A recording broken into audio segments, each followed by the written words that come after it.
Morning students, आज हम कक्षा 8 की पुस्तक रुचिरा का डिजी भारतम पाठ शुरू करते हैं, जो कि तीसरा पाठ है। डिजी भारतम। डिजी भारतम का क्या मतलब है? डिजिटल भारत। प्रस्तुत पाठ डिजिटल इंडिया के मूल भाव को लेकर लिखा गया निबंधात्मक पाठ है। इसमें वैज्ञानिक प्रगति के उन आयामों को छुआ गया है जिनमें हम एक क्लिक द्वारा बहुत कुछ कर सकते हैं। आज इंटरनेट ने हमारे जीवन को कितना सरल बना दिया है। हम भौगोलिक दृष्टि से एक दूसरे के अत्यंत निकट आ गए हैं। इसके द्वारा जीवन के प्रत्येक क्रियाकलाप सुविधाजनक हो गए हैं। ऐसे ही भावों को यहाँ सरल संस्कृत में व्यक्त किया गया है। तो देखते हैं इस पाठ को। इस पाठ का अनुवाद समझते हैं। अद्य संपूर्ण विश्वे डिजिटल इंडिया इत्यस्य चर्चा श्रूयते। आज संपूर्ण विश्व में डिजिटल इंडिया, इसकी चर्चा सुनी जाती है। अस्य पदस्य का भाव। अस्य यानी इस, पदस्य यानी पद का क्या भाव है, इस पद का क्या भाव है। इति मनसि जिज्ञासा उत्पद्यते। इति यानी इस प्रकार, मनसि यानी मन में, जिज्ञासा उत्पद्यते उत्पन्न होती है। काल परिवर्तनेन सह मानवस्य आवश्यकता अपि परिवर्तते। काल परिवर्तनेन समय के परिवर्तन के साथ मनुष्य की आवश्यकता भी परिवर्तित होती है। प्राचीन काले ज्ञानस्य आदान प्रदानम मौखिकम आसीत्। प्राचीन काल में ज्ञानस्य, ज्ञान का आदान प्रदान मौखिक आसीत् होता था। प्राचीन काल में ज्ञान का आदान प्रदान कैसा होता था? मौखिक होता था। विद्या च श्रुति परंपराया गृह्यते स्म। और विद्या जो होती थी वो श्रवण परंपरा से, यानी सुन सुन के ग्रहण की जाती थी। अनंतरम तालपत्रोपरि भोजनपत्रोपरि च लेखन कार्यम आरब्धम। उसके बाद तालपत्र के ऊपर, भोजपत्र के ऊपर लेखन का कार्य शुरू हुआ। परिवर्तनी काले कर्गदस्य लेखन्या च आविष्कारेण सर्वेषामेव मनोगतानां भावानां कर्गदो उपरि लेखनं प्रारब्धम्। और परिवर्तन के समय में कर्गदस्य कहते कागज के, कर्गद मतलब कागज की लेखनी के आविष्कार से सर्वेषामेव मनोगतानां भावानां, सभी मनोगत भाव को कागज के ऊपर लिखना प्रारंभ किया गया। टङ्कणस्य आविष्कारेण तु लिखिता सामग्री टंकिता सती बहुकालाय सुरक्षिता अतिष्ठत्। टंकण यंत्र टाइप जो होती है, जिसे टाइप करते हैं, उसके आविष्कार से तो जो लिखी हुई सामग्री टंकित सती बहुकालाय, टंकण किया हुआ बहुत काल तक सुरक्षित रहता था। वैज्ञानिक प्रविधि प्रगति यात्रा पुनरपि अग्रे गता। और इस वैज्ञानिक प्रविधि से, इस विधि से यह जो प्रगति की यात्रा है वो वापस और आगे गई। अद्य सर्वाणि कार्याणि संगणक नामकेन यंत्रेण साधितानि भवन्ति। अद्य यानी आज, सर्वाणि कार्याणि सभी कार्य, संगणक नामकेन यानी कंप्यूटर के द्वारा, संगणक कहते कंप्यूटर को, कंप्यूटर नामक यंत्र के द्वारा साधित होती है। समाचार पत्राणि पुस्तकानि च कंप्यूटर माध्यमेन पठ्यन्ते लिख्यन्ते च। समाचार पत्र या पुस्तकें कंप्यूटर के माध्यम से पढ़ी जाती है और लिखी जाती है। कर्गद उद्योगे वृक्षाणाम उपयोगेन वृक्षा कर्तयते स्म। और कागज के उद्योग से, वृक्षों के कागज के उद्योग में वृक्षों के उपयोग होने पर वृक्ष को काटा जाता था। परम संगणकस्य अधिकाधिक प्रयोगेन वृक्षाणां कर्तने न्यूनता भविष्यति इति विश्वास। लेकिन, परम मतलब लेकिन, इस कंप्यूटर के अधिकाधिक प्रयोग से वृक्षों को काटने में न्यूनता यानी कमी, भविष्यति यानी होगी, इति विश्वास, ऐसा विश्वास है। अनेन पर्यावरण सुरक्षाया दिशि महान उपकारो भविष्यति। इस प्रकार पर्यावरण की सुरक्षा के दिशा में महान उपकार होगा। कहने का मतलब है कि अब जैसे कागज उद्योग था वो वृक्षों के ऊपर डिपेंड था, पेड़ काटे जाते और पेड़ों के जो पत्ते थे उनसे कागज़ बनाया जाता था। लेकिन जब कंप्यूटर का आविष्कार हो गया, तब कंप्यूटर के आने के बाद अब कागज़ की आवश्यकता कम होने लगी, तो वृक्षों को भी कम काटा जाने लगा। इस प्रकार पर्यावरण की सुरक्षा की दिशा में ये महान एक उपकार हुआ है।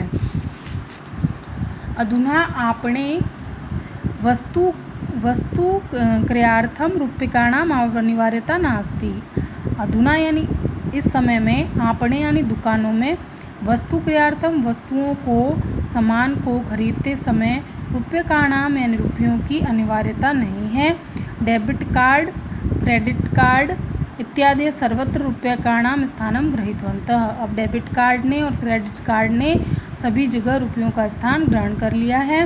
वित्तकोशस्य यानी बैंकस्य चापि सर्वाणि कार्याणि संगणक यंत्रेण संपाद्यते। और बैंक के भी सभी कार्य किससे हो रहे हैं? संगणक केंद्र से। कुत्रापि यात्रा करणीया भवेत् रेलयान यात्रापत्रस्य वायुयान यात्रापत्रस्य अनिवार्यता अद्य नास्ति। कुत्रापि यानी कहीं पर भी यात्रा करणीया भवेत्, यदि यात्रा करनी हो तो रेलयान पत्र से यानी रेल टिकट और वायुयान यात्रा पत्र से यानी हवाई जहाज का टिकट की अनिवार्यता भी अब नहीं रही है। अद्य नास्ति नहीं रही। सर्वाणि पत्राणि अस्माकं चल दूरभाष यंत्रे ईमेल इति स्थाने सुरक्षितानि भवन्ति। सभी पत्र, सभी टिकट हमारे चल दूरभाष यंत्र यानी मोबाइल के ईमेल नामक स्थान पर सुरक्षित रहते हैं। यानी संदर्श्य वयम सौकर्येण यात्राया आनंदम गृहीम, यानी जिसको संदर्श्य यानी दिखलाकर, वयम हम आसानी से, सौकर्येण यानी आसानी से यात्रा का आनंद ले लेते हैं। चिकित्सालये अपि उपचारार्थम रूप्यकाणाम आवश्यकता अद्य न अनुभूयते। और हॉस्पिटल में भी उपचार के लिए रुपयों की आज आवश्यकता नहीं अनुभूत होती है। सर्वत्र कार्ड माध्यमेन ई बैंक माध्यमेन शुल्कम प्रदातुं शक्यते। सभी जगह कार्ड के द्वारा और ई बैंक के माध्यम से रुपये दिए जा सकते हैं। तद दिनम नाति दूरम यदा वयम हस्ते एकमात्र चल दूरभाष यंत्रम आदाय सर्वाणि कार्याणि साधयितुं समर्था भविष्यामः। वो दिन अत्यंत दूर नहीं है जब वयम यानी हम हस्ते यानी हाथ में एकमात्र चल दूरभाष यंत्र यानी मोबाइल को लेकर के सर्वाणि कार्याणि सभी कार्यों को सिद्ध करने में समर्थ होंगे। और आज हो ही रहे हैं, हम मोबाइल के द्वारा हमारे सभी काम हो रहे हैं। वस्त्र पुटके रूप्यकाणाम आवश्यकता न भविष्यति। और वस्त्र पुटक किसको कहते हैं? जेब में रुपयों की अब आवश्यकता नहीं होगी। पासबुक, चेकबुक इत्यादि आवश्यकता न भविष्यति, ना ही पासबुक और चेकबुक की आवश्यकता होगी। पठनार्थम पुस्तकानाम समाचार पत्राणाम अनिवार्यता समाप्त प्रायः भविष्यति। और पढ़ने के लिए पुस्तकों की और समाचार पत्रों की भी आवश्यकता अनिवार्यता अब नहीं होगी। लेखनार्थम अभ्यास पुस्तिकाया कर्गद्वा नूतन ज्ञानान्वेषणम शब्दकोशस्यापि आवश्यकता न भविष्यति। और लिखने के लिए अभ्यास पुस्तक और कागज की आवश्यकता नहीं होएगी। और नूतन ज्ञान और अन्वेषण के लिए नूतन खोज, नई खोज में शब्दकोश जो वोकेबलरी डिक्शनरी होती है उसकी भी आवश्यकता नहीं होगी। अपरिचित मार्गस्य ज्ञानार्थम मार्गदर्शकस्य मानचित्र आवश्यकता अनुभूति अपि न भविष्यति। गूगल मैप आ ही गया है अब, तो अपरिचित मार्ग को जानने के लिए और उसके मार्गदर्शन के लिए हमें अब मानचित्र की भी आवश्यकता की अनुभूति नहीं होगी। एतत् सर्वम एकेनैव यंत्रेण कर्तुं शक्यते। और ये सभी हम क्या है, एक ही यंत्र के द्वारा कर सकते हैं। शाकादि क्रयार्थम, फल क्रयार्थम, विश्राम गृहेषु कक्षम सुनिश्चितं कर्तुं, चिकित्सालये शुल्कं प्रदातुं, विद्यालये महाविद्यालये चापि शुल्कं प्रदातुं, किं बहुना दानम अपि दातुं चल दूरभाष यंत्रेण अलम। शाक आदि यानी सब्जी आदि जो है उसको खरीदने के लिए, फल को खरीदने के लिए विश्राम गृहों में जो है कक्ष यानी कोई कमरा है उसको सुनिश्चित करना है। और कोई चिकित्सालय में शुल्क प्रदान करना है, पैसे देने हैं। हॉस्पिटल में, विद्यालय महाविद्यालय में भी कोई शुल्क देना है, पैसे देने हैं।